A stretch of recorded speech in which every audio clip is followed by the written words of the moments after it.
South of Egypt, along the banks of the Nile, there once rose an empire that history almost forgot. It built more pyramids than Egypt itself.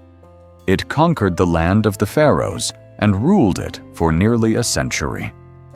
And for over 1,000 years, it stood as one of the most powerful civilizations in the ancient world. This is the story of the Kingdom of Kush. Let's begin. The land of gold. Long before Kush became an empire, the region of Nubia was already thriving. Around 2400 BCE, a city called Kerma rose to power on the banks of the Nile, just south of Egypt's borders. The Egyptians called this land Kush, and they called its people Nubians, a word believed to come from nub, the ancient Egyptian word for gold. Gold was everywhere in this land, and it made Kerma incredibly wealthy. Massive walls, palaces, and religious temples rose from the desert. By 1650 BCE, Kerma had grown into an empire rivaling Egypt itself, controlling territory as large as the land of the pharaohs. Conquest and control. But Egypt was watching. As the new Kingdom of Egypt expanded around 1550 BCE, its armies pushed south, eventually taking control of all Nubian lands. For nearly 500 years, Kush existed under Egyptian rule. Temples were built. Nubians were recruited into Egyptian armies. Many adopted Egyptian language, religion, and art. It seemed for a time that Kush's identity might be absorbed entirely into Egypt's shadow. But empires do not last forever. Around 1070 BCE, as Egypt's new kingdom collapsed under its own weight, Egyptian forces withdrew from Nubia, and Kush was free. The Black Pharaohs. What happened next stunned the ancient world. Instead of remaining in Egypt's shadow, Kush grew stronger. A new dynasty rose at the city of Napata, and by the 8th century BCE, Kush was ready to make history. In 727 BCE, the Kushite king Paye did the unthinkable. He marched north into Egypt itself and conquered it. Paye became the first pharaoh of Egypt's 25th dynasty, founding a line of rulers now remembered as the Black Pharaohs. For nearly a century, Kushite kings sat on Egypt's throne, wearing the double crown of Upper and Lower Egypt, restoring temples and reviving Egyptian art and architecture to their former glory. It was, in many ways, a golden age. Nubian pharaohs ruled the entire Nile Valley, from the heart of Sudan to the Mediterranean Sea. But this power would not last. In the mid-7th century BCE, the mighty Assyrian Empire invaded Egypt. King Taharka, one of the greatest Kushite pharaohs, was defeated and forced to retreat south. The 25th dynasty had fallen, but the Kingdom of Kush had not. The rise of Meroe. Pushed out of Egypt, the Kushites regrouped at their capital, Napata. But by the 6th century BCE, Egyptian forces sacked the city, forcing Kush to move its capital even further south, to a city called Meroe. This decision would change everything. Meroe sat at the crossroads of major trade routes, connecting inland Africa to the Red Sea. The surrounding land was fertile and rich with iron and gold deposits.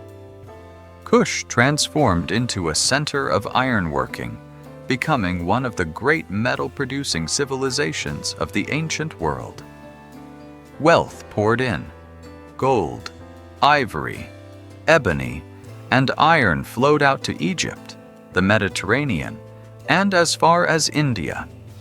And with that wealth came monuments, more pyramids than Egypt.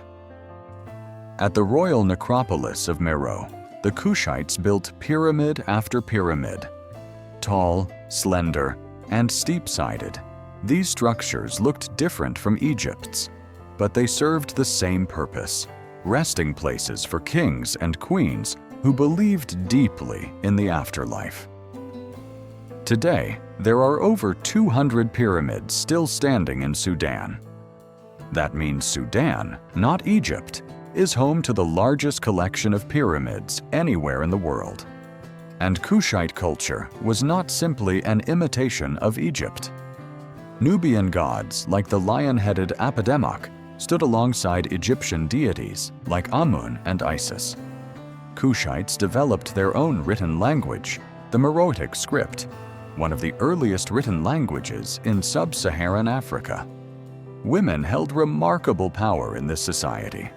Several queens, known as Candaces, ruled Kush directly as heads of state, commanding armies and negotiating with foreign powers as equals. One of them, Queen Amanirenas, led Kushite forces against the Roman Empire itself in the 1st century BCE, fighting Rome to a standstill and securing a peace treaty on favorable terms, an extraordinary feat for any nation of that era. The fall of an empire. For centuries, Kush prospered, but by the 4th century CE, cracks began to show. Centuries of ironworking had consumed vast amounts of wood for fuel, possibly stripping the land of trees and weakening its fertility. Trade routes shifted as the rising kingdom of Aksum in modern-day Ethiopia took control of Red Sea commerce that Kush had once dominated. Weakened by economic decline and environmental strain, Kush could no longer defend itself. Around 350 CE, Aksumite forces invaded and destroyed Meroe. The once mighty empire, which had stood for over 1,400 years, came to an end. Its cities were abandoned, and slowly the desert reclaimed what remained. For centuries, the story of Kush was overshadowed by its northern neighbor. But the truth is remarkable on its own terms. Kush conquered Egypt. Kush built more pyramids than Egypt. Kush developed its own written language, its own gods, and its own powerful tradition of female leadership, all while standing as a bridge between Egypt and the deep heart of Africa. The sands of Sudan still hold the evidence, over 200 pyramids, silent monuments to an empire the world nearly forgot. Kush was never in Egypt's shadow. It was a civilization that stood entirely on its own.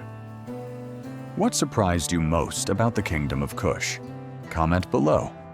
And don't forget to like the video, subscribe, and turn on notifications for more Africa-focused content.